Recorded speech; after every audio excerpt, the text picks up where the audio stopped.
भगवान की कथा दैन्य आर्त भाव से अहोभाग्य मनाकर सुनी जाती है, इस भाव से नहीं, अदला बदली से नहीं। श्री सुखदेव जी ने देखा कि इनके हृदय में भक्ति नहीं है, ये बदले में कथा सुनना चाहते, इसलिए अनाधिकारी है। ये जानकर कथामृत का दान नहीं किया। ये देवताओं को भी दुर्लभ है भगवत चर्चा, श्री कृष्ण कथा। पूर्व काल में श्रीमद् भागवत के श्रवण से राजा परीक्षित को परम पद मिला, यद्यपि सर्प ने काटा था। ब्रह्मा जी को बड़ा आश्चर्य हुआ। उन्होंने सत्यलोक में साधनों को तौला, एक तरफ सब साधन और एक तरफ भगवान की पावन लीला कथा, तो सब साधन हल्के पड़ गए और भगवान की चर्चा सबसे भारी रही। भगवत लीला कथा ये सीधे भगवत प्राप्ति कराती है। रत्नावती जी ने कोई और साधन नहीं किया, केवल दासी के मुख से भगवत चर्चा। ब्राह्मण पत्नियों ने मथुरा, कोई और नहीं, गोपीजनों ने और कोई नहीं, परस्पर भगवत चर्चा, भगवत गुणानुवाद, बड़ी दिव्य अवस्था। कलयुग में भगवान की लीला कथा सुनने से तत्काल माया मोह का नाश होकर के भगवत प्राप्ति होती है। और कहीं सप्ताह विधि से जो श्रवण करते हैं कामना पूर्वक, उनकी जो कामना होती है, या पाप प्रायश्चित, पापों का नाश, कामनाओं की पूर्ति, भगवत प्राप्ति, सब कुछ इसमें सुलभ है। शौनक जी ने पूछा, सांसारिक प्रपंच से मुक्त एवं विचरणशील देवर्षि नारद जी सनकादि के साथ संयोग कहां हुआ? वो विधि विधान के श्रवण में उनकी प्रीति कैसे हुई? सूत जी ने कहा, मैं तुम्हें वो भक्ति पूर्वक कथा सुनाता हूं। श्री सुखदेव जी का मैं अनन्य शिष्य हूं।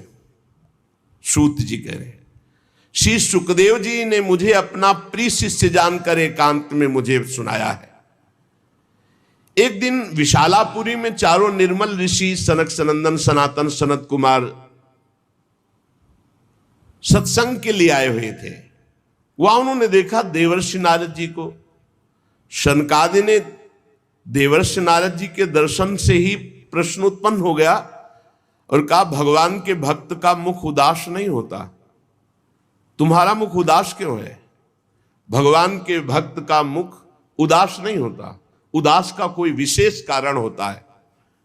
आपका चिंतातुर होना, उदास होना और आपका जल्दी जल्दी चलना, इन तीनों बातों से मुझे लग रहा है कि कुछ न कुछ विशेष बात है। क्योंकि भक्त गजराज की चाल चलता, मस्त भगवत चिंतन परायण। भक्त का मुख प्रसन्न होता है, वो चिंता शोक से मुक्त होता है। नारद जी को उदास देखकर, चिंतातुर देखकर और जल्दी जल्दी आते हुए देखकर कहा, आपका आगमन कहां से हो रहा है? आप इस समय जो व्याकुल हैं, इसका मतलब कोई समस्या है। इसलिए अनासक्त पुरुष की ऐसी स्थिति किसी विशेष समस्या से होती है। वो क्या समस्या है? देवर्षि नारद जी से सनकादि ने पूछा। नारद जी ने कहा, महाराज, मैं सर्वोत्तम लोक पृथ्वी लोक को इसलिए मानता हूं कि यहां बड़े बड़े महाभागवत भगवान के भजन करने वाले हैं। तो मैं पृथ्वी लोक में आया। यहां पुष्कर, प्रयाग, काशी, गोदावरी अर्थात नासिक, हरिद्वार, कुरुक्षेत्र, श्रीरंग, सेतुबंद, कई तीर्थों में मैं विचरण करता रहा, लेकिन मुझे इन सब तीर्थों में जाने पर जो शांति चाहिए वो नहीं मिली। क्यों? क्योंकि इस समय अधर्म के सहायक कलयुग ने सारे तीर्थों में अपना प्रभाव फैला रखा है। मैंने तीर्थों में देखा, देवर्षि नारद जी कह रहे, सत्यम नास्ति तपः शौचम दया दानम न विद्यते उदरम भरणो जीवा वाराकाह कूट भाषण। सत्य नहीं रह गया। तपस्वी, शुद्ध तपस्या, जो बाहर भीतर की पवित्रता, दया, दूसरों के सुख के लिए दान, ये सब जा रहा है कलयुग का प्रभाव। बेचारे जीव केवल कैसे पेट पालन हो, सब असत्यभाषी हो रहे हैं, असत्य भाष रहे। देवर्षि नारद जी कह रहे कोई बिरला भगवान का आश्रित जो भगवत मार्ग में निरंतर चित्त को जोड़े हुए है, उसी के ऊपर कलयुग का प्रभाव नहीं तो कह रहे हैं कि सब असत्य भाषण और आलसी, मंद बुद्धि, भाग्यहीन, उपद्रव करने वाले, उद्दंडता करने वाले। और आगे कह रहे हैं, बहुत देवर्षि नारद जी बोल रहे हैं, इसलिए हम कह रहे कि जो बोल रहे बहुत शुद्ध बोल रहे। कह रहे मंदा सुमंद मतयो मंद भाग्या उपद्रुता पाखंड निरता संतो विरक्ता सपरिग्रहा। जहां जहां हम तीर्थों में गए, कोई बिरला ऐसा है जो अपने सही मार्ग में चल रहा है, नहीं दंभ और पाखंड का बोलबाला है। सब प्रकार का परिग्रह स्वीकार किया जा रहा है। जब गृहस्थों की तरफ देखा तो घरों में स्त्रियों के जो भाई होते हैं ना, वही सलाहकार हैं। देवर्षि नारद जी बोल रहे हैं कलयुग का प्रभाव। तरुणी प्रभुता गेहे श्यालको बुद्धिदायका, श्री सदगुरु बुद्धिदायका। कलयुग में नहीं, तरुणी प्रभुता गेहे श्यालको बुद्धिदायका। और बोले लोभ से कन्या विक्रीणो लोभा दंपति नाम च कलकनम। इस कलयुग ने ऐसी दुर्गति कर दी है। क्रय विक्रय सामान्य वस्तुओं की किया जाता है कि लड़का किया जाता है। तुम्हारे लड़का उसके लड़की हो बेचारे की जितनी श्रद्धा होगी वो देगा ही। ये दहेज मांगना, दहेज लेना इच्छा से युक्त होकर नहीं, हमारे पूर्व से चला रहा है। कन्या वाला जितनी सामर्थ होती खूब भावपूर्वक वर पक्ष को देता रहा है, उसका भाव रहा है। लेकिन वर पक्ष मांग करके वैसे घर में नई साइकिल नहीं, लड़का मोटरसाइकिल के लेगा तब ही चलेगा, दुल्हन भी ले। केवल तुम लड़का हो इसलिए, और वो पढ़ लिख करके घर परिवार से आपके पास आ रही है, पूरे जीवन आपकी सेवा करेगी। तुम्हें ये नहीं समझ में आ रहा, तुम्हें चाहिए कमा करके। अरे हमें तो लगता है कि कार वगैरह व्यवस्था तो देनी चाहिए लड़की वाले को, कि हमारे कुल चलाने के लिए लड़की दी, तुम्हें कभी कोई कष्ट ना पड़े। लड़की वाला बेचारा देता है ऊपर से, और वो मांग करते हैं। स्त्री पुरुष फिर भी आपस में कलह, बड़ा विचित्र। महाराज देवर्षि नारद जी सनकाद से कह रहे, महात्माओं के आश्रम में गया, तीर्थों में गया, पावन नदियों में गया, यहां सब दुष्टों ने देवालयों को नष्ट कर दिया। कलयुग का ऐसा प्रभाव हो रहा है कि शुद्ध योगी मिलना, सिद्ध मिलना, सिद्ध ज्ञानी मिलना, सिद्ध भक्त मिलना, सिद्ध सत्कर्मी मिलना बड़ा कठिन हो रहा है। न योगी नैव सिद्धो वा न ज्ञानी सत्क्रियो नरा कलिदावा नले नाद्य साधनम भस्मताम गतम। भ्रष्टाचार फैला रहा है कलयुग। सारे साधन इस समय कलि रूपी दावानल से भस्म हो रहे हैं। हमने देखा कि बाजारों में अन्न बिकने लगा है, पहले अन्न नहीं बिकता था। कलाविहि दुजातयः, जो विप्रजन है वो पैसा लेकर के वेद पढ़ाते हैं, तो फिर परिवार कैसे चले? नहीं, वेद पढ़ाते थे वो तो गुरु दक्षिणा में या कार्य की पूर्णता में जजमान तो खुद देता था, मांगने को नहीं कहा गया। गोस्वामी तुलसीदास जी ने भी कहा, बेचहि वेद धर्म दुहि लेहि। पैसा तय करके वेद का पाठ करना या शास्त्रों का श्रवण कराना, ऐसा निषेध ये कलयुग का प्रभाव है। देवर्षि नारद जी कह रहे हैं, तस्मात् शास्त्रम प्रमाणम। कामिन्यः केशशूलिन्यः संभवन्ति कलाविहा। इस कलयुग ने ऐसा भ्रष्टाचार मचा दिया कि चरित्र बेच करके लोग जीवन यापन करना चाहते हैं। बड़ा विचित्र है। बोले चरित्र बेच करके उदर पोषण करने की वृत्ति। ऐसा दिमाग, नौकरी मिल जाए, रुपया मिल जाए, पद मिल जाए, चरित्र चला जाए, उसका कोई महत्व नहीं। ऐसा कलयुग बुद्धि को भ्रष्ट कर देता है। एवं पश्यन कलेर दोषान पर्यटन नवनीमहम यामुनम तटमापन्नो यत्र लीला हरेरभूत। मैं ऐसे विचरण करते हुए भयानक कलयुग के दोषों को देखता हुआ परम पावन यमुना जी के पुलिन पर विराजमान जो श्री वृंदावन धाम है, जहां भगवान श्री कृष्ण की नित्य लीला हो चुकी है, हो रही है और होती रहेगी। मुनिवरों, मैंने एक बड़ा आश्चर्य देखा वृंदावन में। वहां एक बड़ी तेजोमयी दिव्य युवती खिन्न मन से बैठी है, उसके पास दो पुरुष वृद्धावस्था को प्राप्त अचेत पड़े हुए सांस ले रहे हैं। वो तरुणी बार बार उन दो वृद्ध पुरुषों की सेवा करके जगा रही है, दुलार कर रही है, पर वो जगी नहीं रहे। तरुणी खिन्न मानसा, बहुत उदास है, दसियों दिशाओं में देख रही कि कोई मेरा सहयोगी आ जाए और इन दो को चेतना दिला दे। बार बार वो वस्त्र से पंखा झल रही, उन्हें चेतना लाने की कोशिश। मैंने ये दूर से चरित्र देखा, कौतूहलवश पास गया। वो दिव्य तरुणी खड़ी हुई और प्रणाम करके व्याकुल होकर मुझसे कहने लगी, देवर्षि नारद जी, एक क्षण ठहर जाइए, मेरी चिंता को दूर कर दीजिए, क्योंकि आप जैसे संतों का दर्शन समस्त चिंता और पापों को नष्ट करने वाला होता है। आपके वचनों से मेरे दुख की बहुत कुछ शांति हो जाएगी, मुझे विश्वास है। क्योंकि यदा भाग्यम भवेद भूरि भवतो दर्शनम तदा, जब मनुष्य के बहुत बड़े भाग्य उदय होते तब आप जैसे संतों के दर्शन होते हैं। नारद जी ने कहा कि देवी तुम कौन हो, बहुत तेजस्वी हो, और ये दोनों वृद्ध पुरुष कौन है तुम्हारे जो तुम इनकी सेवा कर रही हो, और बहुत सी कमल नयनी देवियां तुम्हें घेरे हुए हैं। तुम विस्तार से अपने दुख और अपना परिचय बताओ, दुख का कारण और परिचय। तो उस दिव्य युवती ने कहा, मेरा नाम भक्ति है, ये मेरे पुत्र हैं जो वृद्ध हो गए ज्ञान और वैराग्य। समय के प्रभाव से, कलयुग के प्रभाव से मेरे पुत्र वृद्ध हो गए ज्ञान और वैराग्य।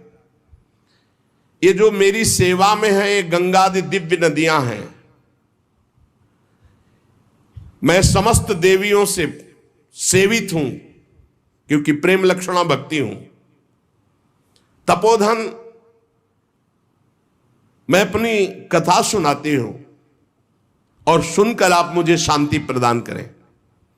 मैं द्रविड़ देश में उत्पन्न हुई, कर्नाटक में बड़ी, कहीं कहीं महाराष्ट्र में सम्मानित हुई, गुजरात में मुझे थोड़ा बुढ़ापा जैसा लगा। घोर कलयुग के प्रभाव से पाखंडियों ने मुझ भक्ति को छीण कर दिया है। पाखंड ने, बहुत काल से मैं दुर्बल, निस्तेज, अपने पुत्रों सहित।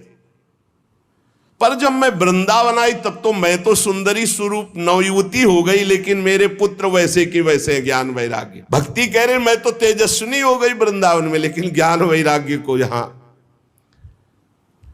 अब ये मेरे पुत्र ऐसे वृद्ध पड़े हैं, हम इनको छोड़कर मैं कहीं जा नहीं सकती। बड़ी समस्या है, माता जवान और बेटे बूढ़े, मैं दुखी हूं। हम तीनों एक साथ रहते हैं, ज्ञान वैराग्य भक्ति, फिर ये विपरीतता क्यों? ऐसा होना चाहिए, पुत्र तरुण होना चाहिए, माता बूढ़ी होनी चाहिए। मैं तरुण हूं, मेरे पुत्र ज्ञान वैराग्य बूढ़े हैं। योग निधि, आप इसका कारण बताइए। नारद जी ने कहा, साध्वी, आपके बात करते करते मैंने ज्ञान दृष्टि से सब कुछ देख लिया। तुम्हें विषाद नहीं करना चाहिए, भगवान श्री हरि तुम्हारे अधीन है। प्रेम अधीन भगवान का नाम, प्रेमाधीन, भक्ताधीन मना पूज्यो, भक्ति के अधीन है, तुम्हें विषाद शोभा नहीं देता। सूत जी कहते हैं, मुनिवर नारद जी ने एक क्षण में ही सब कारण जान लिया और नारद जी ने कहा, देवी सावधान होकर सुनो, ये दारुण कलयुग है। इसी से इस समय सदाचार, योग मार्ग, तपस्या और सब मार्ग, भगवत मार्ग जितने हैं प्रायः ये गुप्त लुप्त होते जा रहे हैं। कलिकाल का ऐसा प्रभाव बढ़ता चला जा रहा है, हे देवी, सबका मन दुष्टता में ज्यादा लगता है। दुष्कर्म करना, पापाचरण करना, जो मन बुद्धि है, ये ज्यादातर पाप कर्म के कभी नहीं अघाते हैं। जहां देखो जो सही मार्ग से चलेगा उसे दुख, म्लान, निंदा, उपहास। बड़ा बुद्धिमान होगा जो सही मार्ग में धैर्य पूर्वक चल पावे, नहीं तो लोग ऐसा उसका उपहास करेंगे और ऐसा दृश्य देखने को कलयुग दिखाएगा कि पाप कर रहा है, मौत से रह रहा है, धर्म से चल रहा है, बड़ा दुखी हो रहा है। कलयुग का ऐसा प्रभाव बढ़ रहा है कि यहां शुद्ध ज्ञानी मिलना, शुद्ध भक्त मिलना, शुद्ध पंडित मिलना, पंडिता समदर्शिना बड़ा कठिन हो रहा है। ऐसा नहीं कि नहीं है, पर बड़ा कठिन हो रहा है। पृथ्वी में इतना पाप बढ़ता जा रहा है कि भगवान शेष जी के लिए भार रूप हो रही है पृथ्वी। मैं तो आया था मृत्युलोक में भक्तों का समागम प्राप्त करने, लेकिन इस समय छूने और देखने योग्य भी नहीं रह रही है। बड़ा अमंगल हो रहा है पृथ्वी में। इस संसार में वैराग्य और ज्ञान की किसी की जरूरत नहीं, इसीलिए बूढ़े हो गए तुम्हारे पुत्र। विषयानुरागी, अंधे बने हुए, भोगों में लगे हुए, इसलिए वैराग्य की जरूरत नहीं। भोगों में सुख बुद्धि, इसलिए ज्ञान की जरूरत नहीं। तुम इसलिए जवान यहां हो गए कि वृंदावन है, यहां संयोग से सदैव तुम जवान रहोगी। कभी तुम्हें कोई भी अंग, 64 अंगों में भक्ति के कोई भी अंग यहां हीन नहीं, क्योंकि संपूर्ण अंगों से परिपूर्ण ये भगवान का धाम है ना। अतः वृंदावन तुम्हारे पुत्रों को यहां कोई पूछने वाला नहीं, ग्राहक नहीं। अत्रेमौ ग्राहका भावान जरामपि मुंचतः। अभाव है वृंदावन में, ज्ञान वैराग्य को कोई नहीं पूछता। यहां प्रेम लक्षणा भक्ति का ही सारा खेल है, इसलिए इनका बुढ़ापा नहीं छूट रहा। पर यहां आनंद से सो रहे, क्योंकि भगवान का धाम है, तो इनको भगवत स्पर्श जनित आनंद की प्राप्ति हो रही, इसलिए शांत सो रहे। भक्ति ने कहा कि सुना था कि राजा परीक्षित ने देखा था कलयुग को, फिर इस पापी को मार क्यों नहीं डाला, रहने क्यों दिया? इस पापी कलयुग के आते ही सबकी बुद्धि भ्रष्ट हो गई, सब वस्तुओं का सार न जाने कहां चला गया। परीक्षित जी ने मार क्यों नहीं डाला इसको? और करुणामय भगवान श्री हरि से भी ये कैसे देखा जा रहा है? मेरा संदेह दूर कीजिए, क्योंकि आपके वचनों के सुनने से मुझे बड़ी शांति और पुष्टता मिल रही है। भक्ति जी ने कहा। नारद जी ने कहा, देवी तुमने पूछा है तो प्रेम से सुनो कल्याणी, मैं तुम्हें बताऊंगा, तुम्हारा दुख निश्चित दूर होगा। जिस दिन भगवान श्री कृष्ण इस भूलोक को छोड़कर अपने परम धाम को गए, उसी दिन से संपूर्ण साधनों में बाधा डालने वाला एक कलयुग आ गया। उसी दिन से कलयुग आया है जिस दिन भगवान परम धाम को अंतर्धान हुए, द्वापर का अंत। तुमने जो पूछा परीक्षित जी ने, मारा क्यों नहीं इस कलयुग को? तो दिग्विजय के समय राजा परीक्षित की दृष्टि पड़ी, जो ही दृष्टि पड़ी कलयुग समझ गए मार डालेंगे, क्योंकि भगवत शक्ति से संपन्न है। वो दौड़ के अपनी पाग उतार कर दीन होकर शरण में आ गया। और ये नियम है कि जो चरणों में गिर पड़े, शरणागत हो जाए, चाहे प्राणों की बाजी लगानी पड़े, उसकी हानि नहीं होनी चाहिए। ये शरणागत का धर्म का नियम है। जैसे कबूतर चरणों में गिर गया तो महाराज शिवी जी ने अपने संपूर्ण शरीर को, मांस को और शरीर को भी दे दिया, लेकिन कबूतर को नहीं दिया। वो दीन के समान शरण में आ गया। अब जब शरण में आ गया तो मारा नहीं जा सकता। देखा कि ये तो सब का सारग्राही है।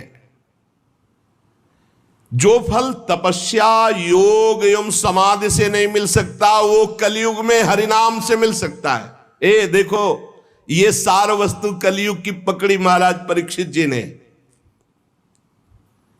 यद्यपि ये बहुत ही अमंगलकारी है कलयुग, यत् फलम नास्ति तपसा न योगेन समाधिना तत्फलम लभते सम्यक कलौ केशव कीर्तनात्। बड़ी बड़ी समाधि से, बड़ी बड़ी तपस्या से, साधना से, योग से जो फल नहीं मिलता, कलयुग में नाम जप और नाम कीर्तन से। कलयुग केवल नाम आधारा, सुमिर सुमिर नर उतरई पारा। ये सारहीन होने पर भी महाराज परीक्षित ने एक बात देखी कि जो 10,000 वर्ष तपस्या और समाधि और साधना से फल, वो भगवान नाम कीर्तन और जप से कलयुग में सहज में प्राप्त हो जाएगा। इसलिए इसको नहीं मारा। पहले तो शरणागत हो गया, और दूसरी बात इसमें बड़ी जोर की एक बात देखी कि जो 10,000 वर्ष समाधि तपस्या योग यज्ञ आदि से, वो यहां सहज में नाम जप से नाम कीर्तन से प्राप्त हो जाएगा। कुकर्म में सबकी प्रवृत्ति फैलाना एक कलयुग का कार्य है। और पृथ्वी जब देखा पाप हो रहा है तो सब सार वस्तु अंतर ध्यान करने लगी। अब इसमें स्पष्ट लिखा है, विप्रैर्भागवती वार्ता गेहे गेहे जने जने कारिता कण लोभेन कथा सारस्ततो गतः। श्रीमद् भागवत में ही आगे लिखा है कि जो आपकी कथा सुनाते हैं भूरिदा जना, वो बहुत बड़े दानी हैं भगवत कथा सुनाने वाले। विप्रैर भागवती वार्ता गेहे गेहे जने जने कारिता कण लोभेन कथा सारस ततो गता। तो कैसे गृहस्थी चलेगी प्रवक्ता की? श्री कृष्ण से योगक्षेमम वहाम्यहम, भगवान चलाएंगे। तो श्री कृष्ण देंगे। कैसे देंगे श्री कृष्ण? जैसे पूरी सृष्टि रची, तुम्हारी सलाह से थोड़ी रची, अपने आप अपनी सामर्थ्य से आपका भरण पोषण करेंगे। कण कण के लोभ से, अन्न के, वस्त्र के, धन के, रुपया के, मान प्रतिष्ठा के लोभ से कथा बेचने लगे तो कथा का सार चला गया। ये तीर्थों में घोर रौरव नरक जाने वाले कर्म करने वाले लोग आ गए, पापाचरण कर रहे, तीर्थों को अपवित्र कर दिया है। शराब पीते हैं, दुनिया का सब जितना पापाचरण सब आके यहां होटलों में नाना प्रकार के आचरणों को, ये धाम है, तीर्थ है।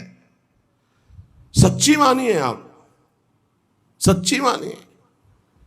गंगा यमुना के पावन तटों पर नशा कर रहे हैं बैठ के, जहां भजन करना चाहिए वो नशा कर रहे हैं। जहां धाम में आकर रो रो कर प्रभु से क्षमा याचना मांगकर भजन करना चाहिए, मेरे पापों का प्रायश्चित हो जाए, वहां पाप कर रहे हैं। देवर्षि नारद जी कह रहे अत्युग्र भूरि कर्माणो, छोटे मोटे पाप नहीं, बड़े बड़े पाप कर रहे।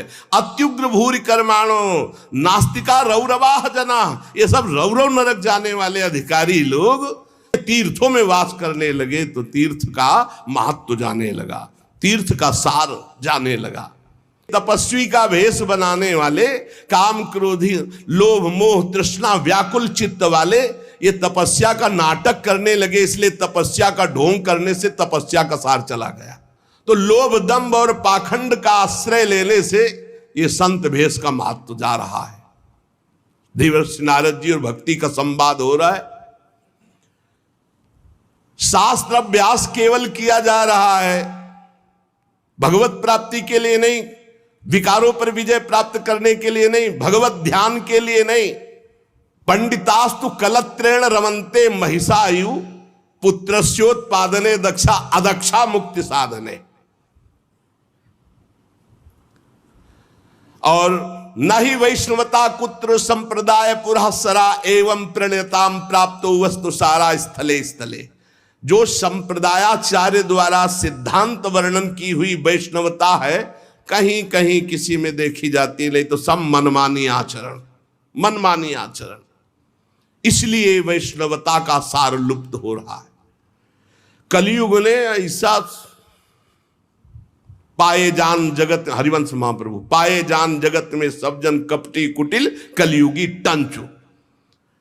पुंडरीकाक्ष भगवान सब कुछ देख रहे हैं क्योंकि कलयुग का राज्य है, शासन है उन्हीं के द्वारा। सूत जी कहते हैं, सौनक जी जब देवर्षि नारद के वचन सुने, भक्ति को बड़ा आश्चर्य हुआ। फिर उसने जो कहा सुनो, भक्ति ने कहा देवर्षि आप तो धन्य है, मेरा बड़ा सौभाग्य जो आपका समागम हुआ, क्योंकि साधु नाम दर्शनम लोके सर्वसिद्धि करम परम।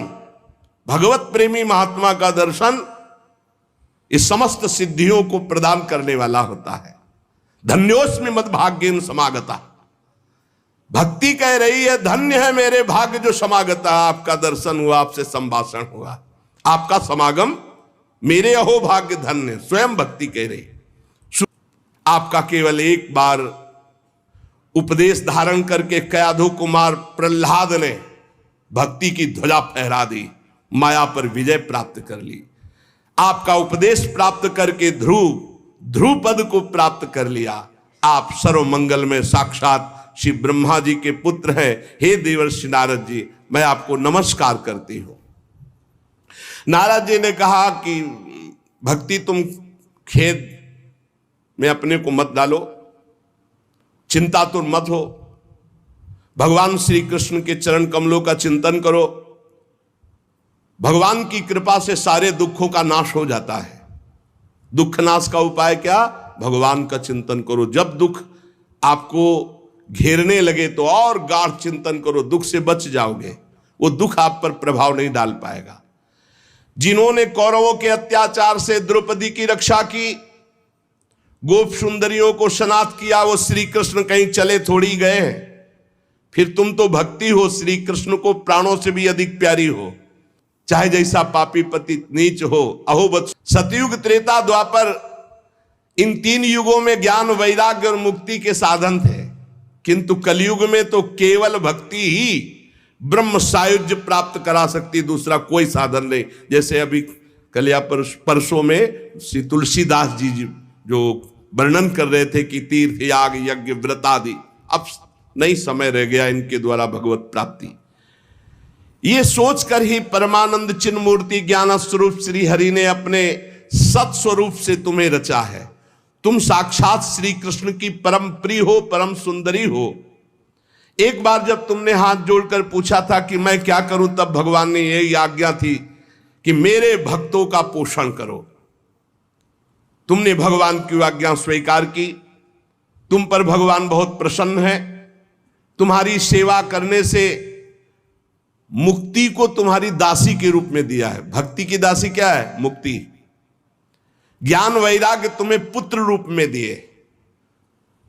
वैसे तो तुम साक्षात भगवान के समीप रहती हो, पर कभी कभी भूतल पर अपने भक्तों का पोषण करने के लिए तुम भ्रमण करती हो। कहां समीप रहती? भगवान के धाम में। यहां नित्य शाश्वत प्रेम लक्षणा भक्ति विराजमान रहती है। तुम मुक्ति रूपी दासी ज्ञान वैराग्य रूपी पुत्र को लेकर पृथ्वी तल पर सतयुग से द्वापर पर्यंत बड़े आनंद से रहे, पर कलयुग में तुम्हारी दासी मुक्ति पाखंड रूप रोग से पीड़ित होकर क्षीण हो गई, इसलिए वो तो भगवान के पास चली गई। अब जब भगवान जिसको मुक्ति देंगे वही मुक्त हो सकता है। अब इस लोक में तुम्हारे पास बचे ज्ञान और वैराग्य, वो बूढ़े हो चुके हैं, ज्ञान वैराग्य काम नहीं कर रहा, पर वो तुम्हारे पास ही हैं। कलयुग के कारण तुम्हारे पुत्र उत्साहहीन वृद्ध हो गए हैं, पर चिंता मत करो, मैं संकल्प लेता हूं इनका नव जीवन, ज्ञान वैराग्य को मैं जागृत करूंगा।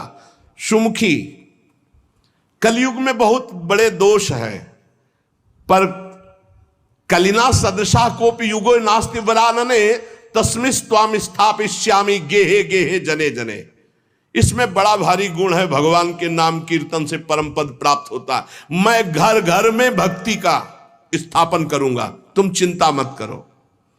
देखो, अन्य सब धर्मों को दबाकर भक्ति विषयक महोत्सवों को यदि आगे ना रखूं, घर घर में तुम्हारा प्रचार न कर दूं, तो मैं भगवान श्री हरि का दास नहीं। तुम निश्चिंत हो जाओ।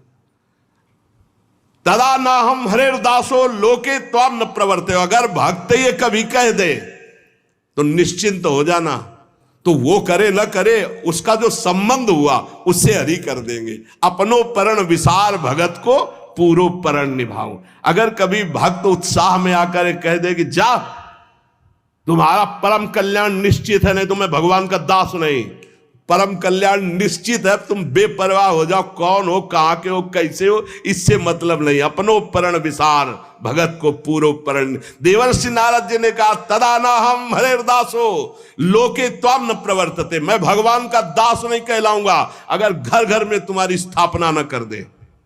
इस कलयुग में जो जीव तुमसे युक्त होंगे वो चाहे जितने बड़े पापी हों वो भगवान श्री कृष्ण के अभय धाम को प्राप्त होंगे। जिसके हृदय में प्रेम लक्षणा भक्ति निवास करती है उस पुरुष को यमराज कभी स्वप्न में भी नहीं देख सकते, जागृत की तो बात जाने दो। थोड़ी भी भक्ति जिसके हृदय में है यमराज कभी नहीं देख सकते। देवर्षि नारद जी जिनके हृदय में हे भक्ति महारानी आपका थोड़ा भी आदर है उसे कभी प्रेत नहीं छू सकता, पक्की बात।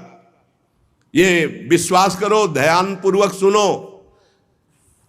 एसाम चित्ते वासुदेव भक्ति थोड़ी भी जो सर्वदा प्रेम रूपिणी नाते पश्यंत कीनासम स्वप्ने अमलमूर्त है, जो यमराज है वो स्वप्न में भी उसे नहीं देख सकते जिसके हृदय में भगवान श्री हरि की भक्ति है, वसेत भक्ति, वासुदेव भक्ति। और बड़ी हिम्मत से ये बात पकड़ लो कि तुम्हें कभी कोई प्रेत छू नहीं सकता। न प्रेतो न पिशाचो वा राक्षसो वासुरोपि वा भक्ति युक्त मनस्का नाम स्पर्शेन न प्रभुर भवेत। स्पर्श नहीं कर सकता है, पक्की बात है। ये हमने देखा है, आगे पीछे चलते देखा है, थोड़ा भय प्रदान करते देखा है, लेकिन छुआ नहीं आज तक। गंगा के किनारे स्मशान में पूरी रात, अब क्या पता कि आगे क्या है, पर कभी शरीर को कोई चोट पहुंचाई हो या स्पर्श किया हो आज तक कभी हिम्मत नहीं पड़ी। अपना कल्याण करने के लिए भक्तों का दर्शन, भक्तों से संभाषण हो, लेकिन अमंगल नहीं कर सकते। बैठा लो, गले में कंठी बंधी है, भगवान का नाम चल जपते हो, कभी कोई प्रेत तुम्हें छू नहीं सकता। डरना मत। प्रेत योनि होती है, ऐसा नहीं कि नहीं होती, 84 लाख योनियों में है। इसी में प्रसंग में आएगा आगे चल करके। ना प्रेतो ना पिशाचो वा राक्षसो वा असुरोपि वा, ना कोई राक्षस ना कोई असुर ना कोई पिशाच ना कोई प्रेत। जिसके हृदय में भगवान की भक्ति है, गले में कंठी है, नाम जप, ये कभी स्पर्श नहीं कर सकते। जिनके हृदय में भक्ति महारानी का थोड़ा भी निवास है, प्रेत पिशाच राक्षस दैत्य स्पर्श भी नहीं कर सकता।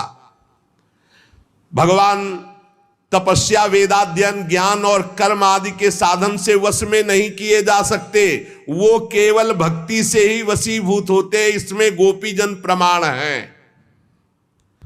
ये जो भगवत चर्चा, धाम आना, सत्संग सुनना, नाम जप करना, भगवान की भक्ति में बोले नृणाम जन्म सहस्त्रेण भक्तो प्रीतिर ही जायते, कलौ भक्तिर भक्त्या कृष्ण पुरा स्थिता। जब हजारों जन्मों के तपस्या और पुण्य एकत्रित होते हैं तब भगवान के नाम रूप लीला धाम में भक्ति होती है। कलयुग में केवल भक्ति, केवल भक्ति, केवल भक्ति से ही श्री कृष्ण चंद्र का साक्षात दर्शन पाया जा सकता है। केवल भक्ति से भगवत धाम की प्राप्ति। जो लोग भक्ति की अवहेलना करते हैं, जो लोग भक्ति से द्रोह करते हैं, भक्त से द्रोह करते हैं, वो चाहे दुर्वासा जैसे तपस्वी क्यों न, तीनों लोक में भारी दुख ही दुख पाएंगे। बस बस बस व्रत से, तीर्थ से, योग से, यज्ञ से, ज्ञान चर्चा से अब भगवत प्राप्ति नहीं। कलिकाल है, एकमात्र भक्ति से ही परम मोक्ष, परम पद जो चाहोगे वो प्राप्त हो जाएगा। सूत जी कहते हैं इस प्रकार नारद जी के श्रीमुख से जब भक्ति का महात्म, भक्ति महारानी और पुष्ट हो गई। अहो नारद जी आप धन्य हैं, आपकी मुझ में निश्चल प्रीति है, मैं सदा आपके हृदय में वास करती हूं, मैं कभी आपको छोड़कर एक क्षण भी नहीं जा सकती। साधु आप बड़े कृपालु हैं, आपने अपने क्षण भर की वार्ता से मेरे सारे दुख दूर किए, पर मेरे पुत्रों में चेतना नहीं आई, अभी तो वृद्ध ही है। आप कृपा करो मेरे पुत्र में भी चेतना आ जाए, ज्ञान वैराग्य में। भक्ति के वचन सुनकर नारद जी को बड़ी करुणा आई और उन्होंने हाथ से ऐसे पकड़कर जगाने लगे कि भाई ज्ञान उठो, वैराग्य उठो। बहुत जोर लगाया लेकिन नहीं उठे। तब वेदांत सुनाया, वेदांत घोष, फिर गीता पाठ सुनाया, फिर वो कुछ जमाई लेते हुए उड़ा ऐसे, लेकिन जगे नहीं, न गीता पाठ से न वेदांत घोष से। नारद जी ने देखा कि जमाई ले रहे, थोड़ा नेत्र उघा रहे, बस फिर वैसे ही सो गए। उन्होंने सोचा क्या किया जाए, वेदांत से नहीं जग रहे, गीता से नहीं जग रहे, ज्ञान वैराग्य, बड़े दुर्बल, केश सफेद, अस्थि मात्र हुए रहे शरीरा, मतलब एकदम निस्तेज। नारद जी ने सोचा मुझे क्या करना चाहिए, कैसे इनकी वृद्धावस्था जाए, कैसे ये जगे ज्ञान वैराग्य। भगवान का स्मरण करने लगे, हे भगवान मुझे उपाय बताओ ज्ञान वैराग्य को जगाने का। उसी समय आकाशवाणी हुई, हे नारद जी खेद मत करो, तुम्हारा उद्योग निसंदेह सफल होगा। देवर्षि तुम इनके लिए एक महान सत्कर्म करो, और वह सत्कर्म क्या है तुम्हें संत शिरोमणि बताएंगे। आकाशवाणी बस इतना बोली, तुम धन्य हो, तुम इनके लिए सत्कर्म करो, तुम्हारा उद्योग सफल होगा, और वो सत्कर्म कोई संत महापुरुष बताएंगे। आकाशवाणी साफ साफ सुनाई दी थी। नारद जी को बड़ा विस्मय हुआ, वो कहने लगे कि आकाशवाणी भी हुई और कुछ आशय भी नहीं समझा, कहा संत शिरोमणि कहेंगे, वो कहां है संत शिरोमणि, हम किसको खोजें। आकाशवाणी ने भी बात गुप्त ही कही, वो कौन सा साधन है, वो कौन से संत शिरोमणि है जो मुझे बताएंगे, वे संत कहां मिलेंगे। अब आकाशवाणी ने जो कहा मुझे करना चाहिए, खोज करना चाहिए संत शिरोमणियों की। शौनक जी तब ज्ञान वैराग्य दोनों को वहीं छोड़कर नारद मुनि वहां से चले, और प्रत्येक तीर्थों में जा जाकर संतों से पूछते, उनकी बात संत जन सुनते। उन्होंने बताया कि असाध्य है रोग। जब आप जैसे महापुरुष गीता सुना रहे हो, वेदांत सुना रहे हो, ज्ञान वैराग्य नहीं जग रहे, तो असाध्य ही है। कोई कोई नारद जी के सामने नमन के मौने चल दिए, उत्तरे नहीं दिए। अब जहां जहां संतों में जाते तो संत जन यही कहते कि भाई सब संतों से बड़े तो नारद जी हैं। और जब नारद जी वेदध्वनि, वेदांत घोष और गीता पाठ बार बार सुनाया और ज्ञान वैराग्य नहीं जगाए जा सके, तो फिर और क्या हो सकता है। नारद जी तो स्वयं महाभागवत योगी राज हैं, दूसरे संत तो कैसे बताए। जब बहुत पूछा लेकिन सबने कहा दुस्साध्य है। नारद जी बहुत चिंतातुर हुए और बदरी वन में आए। ज्ञान वैराग्य को जगाने के लिए निश्चय किया कि मैं यहाँ कठोर तपस्या करूंगा। इसी समय भगवान की प्रेरणा से करोड़ों सूर्यों के समान तेजस्वी सनक सनंदन सनातन सनत कुमार दिखाई दिए। नारद जी बहुत आनंदित हुए, परस्पर नमस्कार हुआ। नारद जी ने कहा महात्माओं, इस समय बड़े भाग्य से मेरा आप लोगों के साथ समागम हुआ। आप मुझ पर कृपा करके शीघ्र वो साधना बतलाइए। आप सभी लोग बड़े योगी, बुद्धिमान, विद्वान हैं।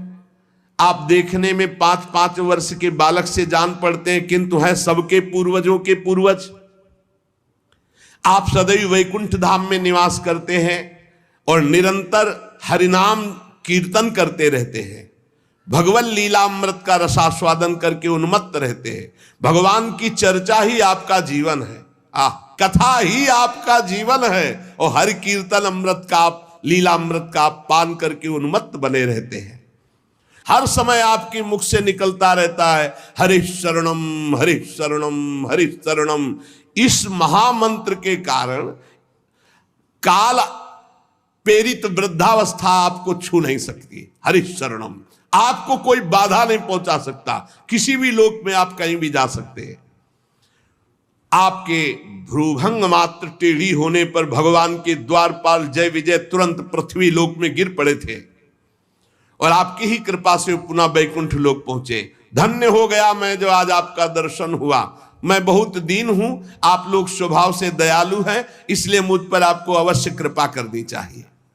बताइए, आकाशवाणी ने जो कहा वो कौन सा साधन है, मुझे क्या अनुष्ठान करना चाहिए, ज्ञान और वैराग्य किस प्रकार जागृत हो और भक्ति सुखी हो जाए। सब में भक्ति ज्ञान वैराग्य की प्रतिष्ठा हो, ऐसा कौन सा साधन है? सनक सनंदन सनातन सनत कुमार चारों ऋषियों में से बोले, देवर्षि आप चिंता मत करो, पहले तो प्रसन्न हो जाओ। उनके उद्धार का एक सरल उपाय पहले से विद्यमान है। नारद जी, धन्य है उसका जीवन जो परोपकारी जीवन है, दूसरे के लिए। आप विरक्तों में शिरोमणि हैं, श्री कृष्ण दासों के शाश्वत पथ प्रदर्शक हैं, भक्ति योग के भास्कर हैं। आप भक्ति के लिए जो उद्योग कर रहे हैं, आपके लिए कोई आश्चर्य की बात नहीं समझनी चाहिए। भगवान के भक्त के लिए तो भक्ति की सम्यक स्थापना करना सदा उचित है। ऋषियों ने संसार में अनेकों मार्ग प्रकट किए हैं, किंतु सभी कष्ट साध्य है और परिणाम में बहुत ब्रह्मा द्वारा रचे हुए लोकों की ही प्राप्ति कराने वाले हैं। भगवान की प्राप्ति कराने वाला मार्ग तो बड़ा गुप्त है, उसका उपदेश करने वाला पुरुष भी बड़े भाग्य से प्राप्त होता है। आपको आकाशवाणी ने जिस सत्कर्म का संकेत किया है उसे हम बतलाते हैं, आप प्रसन्न और समाहित चित्त होकर सुनिए। नारद जी, द्रव्य यज्ञ, तपोयज्ञ, योग यज्ञ और स्वाध्याय रूपी ज्ञान यज्ञ, ये सब तो लोक लोकांतर की प्राप्ति कराने वाले हैं, महालोक, तपलोक, जनलोक, स्वर्गलोक आदि। लेकिन ये जो भगवत चर्चा रूपी महान सत्कर्म है, ये मोक्ष प्रदान करता है, प्रेम प्रदान करता है। भगवान की जो दिव्य चर्चाएं हैं, जिसे परमहंस श्री सुखदेव जी ने गान किया है, जब संपूर्ण भागवत की चर्चा ज्ञान और वैराग्य भक्ति को सुनाई जाए तो तत्काल इनको बल मिलेगा, इनका कष्ट चला जाएगा और ये आनंद से उन्मत्त होकर नृत्य करेंगे। सिंह की गर्जना सुनकर जैसे भेड़िए भाग जाते हैं, ऐसे भगवान की चर्चा सुनकर कलयुग के दोष नष्ट हो जाते हैं, कलयुग भयभीत होकर भाग जाता है। प्रेम रस प्रवाहित करने वाली भक्ति, ज्ञान और वैराग्य सबके हृदयों में जागृत हो जाएगी जो भगवान की चर्चा सुनेंगे। नारद जी ने कहा कि मैंने वेद वेदांत की ध्वनि की, गीता पाठ बार बार किया, फिर भी भक्ति ज्ञान वैराग्य तीनों नहीं जगे, तो महाराज श्रीमद् भागवत सुनाने से कैसे जग जाएंगे? क्योंकि कथा के प्रत्येक श्लोक, प्रत्येक पद में वेदों का ही तो सारांश है। आप लोग शरणागत वत्सल, आपका दर्शन कभी व्यर्थ नहीं जाता, इसलिए मेरा संदेह दूर कीजिए। श्रीमद् भागवत की कथा वेद उपनिषदों का सार है, इसलिए उनसे अलग उनकी फल रूपा होने के कारण बड़ी उत्तम है। जिस प्रकार रस वृक्ष की जड़ से लेकर शाखा पर्यंत रहता है, किंतु उसका स्वाद नहीं लिया जा सकता, वही जब अलग फल रूप में आता है तो उसका स्वाद लिया जाता है। जैसे दूध में घी रहता है किंतु उसका स्वाद नहीं लिया जाता, जब प्रक्रिया के द्वारा अलग किया जाता है तो उसका स्वाद अलग हो जाता है।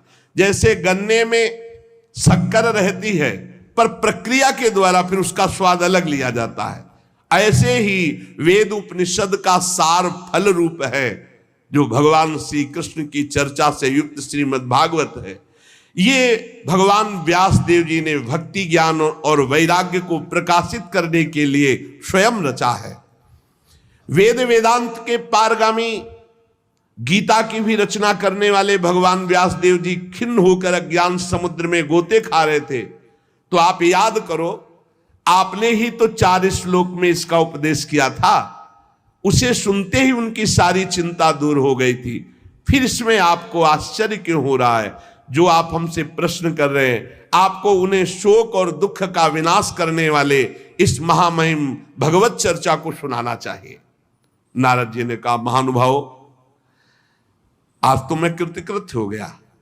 आपका दर्शन जीव के संपूर्ण पापों को तत्काल नष्ट कर देता है। जो संसार दुख रूप दावानल से तपे हुए हैं, उन पर शीघ्र ही शांति की वर्षा हरि जब करते तो आप जैसे महात्माओं का दर्शन हो जाता है।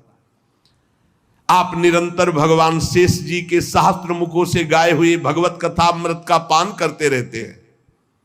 मैं प्रेम लक्षणा भक्ति का प्रकाश करने के उद्देश्य से आपकी शरण लेता हूं। जब अनेकों जन्मों के संचित पुण्य पुंज का उदय होता है तो मनुष्य को सत्संग मिलता है। अनेकों जन्मों के जब पुण्य एकत्रित होते हैं तब सत्संग मिलता है, और जब सत्संग मिलता है तब अज्ञान जनित मोह मद रूप अंधकार का नाश होकर विवेक उदय होता है, और जब विवेक उदय होता है तो भगवान से प्रेम होता है, जब अविवेक होता है तो संसार से प्रेम होता है। नारद जी, अब मैं भक्ति ज्ञान और वैराग्य को स्थापित करने के लिए प्रयत्न करूंगा। परमहंस शिरोमणि श्री सुखदेव जी के कहे हुए भागवत शास्त्र की कथा द्वारा उज्जवल ज्ञान यज्ञ करूंगा। यह यज्ञ मुझे कहां करना चाहिए, आप इसके लिए कोई स्थान बतला दीजिए।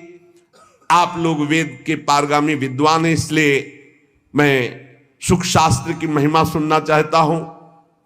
इसकी विधि क्या है, कितने दिनों में सुने, कृपा करके बताइए। जब नारद जी ने ऐसा कहा तो शनकादि बोले, आप बड़े विनीत हैं, क्योंकि सब जानते हुए आप पूछ रहे हैं, सर्वज्ञ हैं आप, पर आप पूछ रहे हैं इसलिए हम आपको ये बातें बता रहे हैं।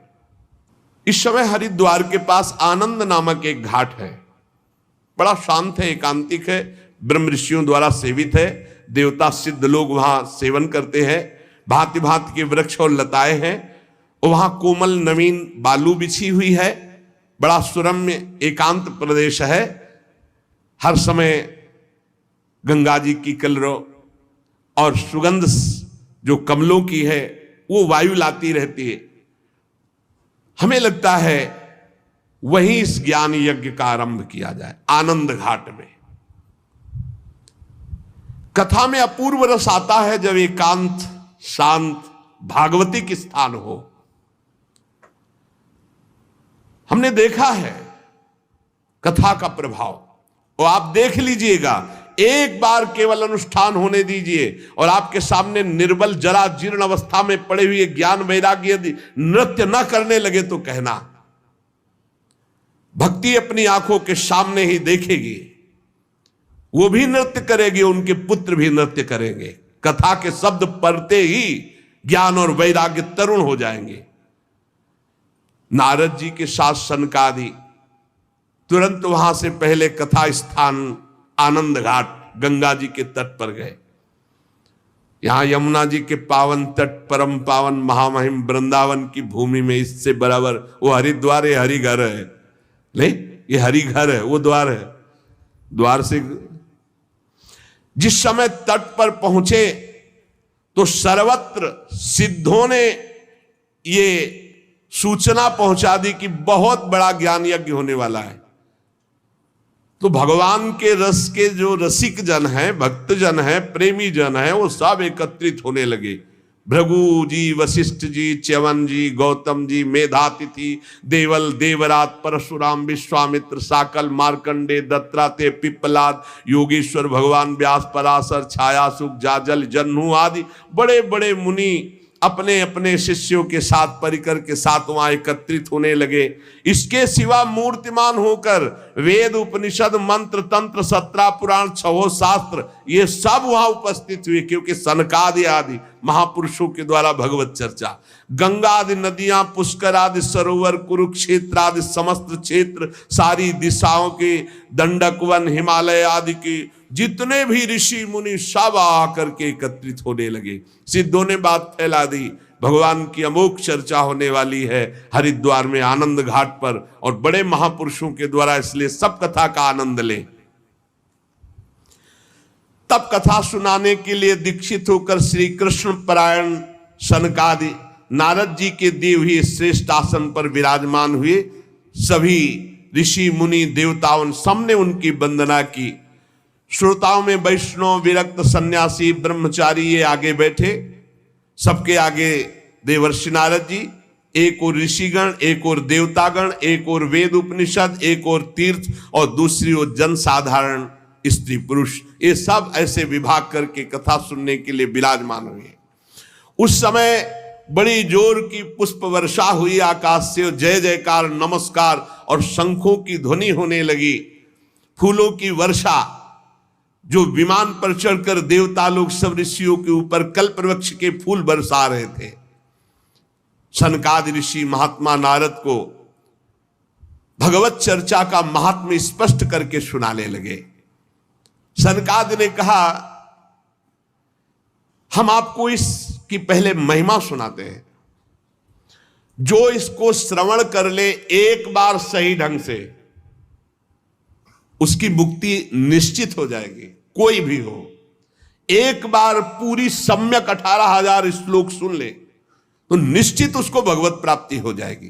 पहला ये श्रवण का फल है, तुम्हारी समझ में आवे ना आवे, एक बार आपने ध्यान से भगवत चर्चा सुनी सम्यक, तो इसका फल है कि अंततो गत्वा तुम्हारा कल्याण हो जाएगा।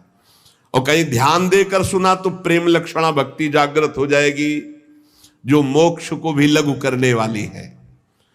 इसलिए इस कथा का सावधान होकर के आस्वादन करना चाहिए। जो पूरी कथा सुन लेगा तो श्रवण मात्र से श्री हरि हृदय में आकर विराजमान हो जाएंगे, हरि जागृत हो जाएंगे। भय प्रकट कृपाला, अभी यहां 3 गुणों का पर्दा लगाकर आनंद ले रहे, सो रहे, फिर वो जग जाएंगे, पर्दा हट जाएगा और भय प्रकट कृपाला, तो हमें हृदय में ही साक्षात्कार हो जाएगा। यस्या श्रवण मात्रेण हरिश्चित्तम समाश्रयेत। इसमें 18,000 श्लोक, 12 स्कंद, श्री सुखदेव और राजा परीक्षित का संवाद। ये जीव तभी तक अज्ञानवश इस संसार चक्र में भटकता रहता है जब तक उसे भगवान की चर्चा सुनने को नहीं मिलती। जहां भगवान की चर्चा सुनने को मिली, मोह का नाश हुआ और भगवान की तरफ दौड़ पड़ता है। श्री सनकादि इस महामहिम भगवत शास्त्र की महिमा का वर्णन करते हैं।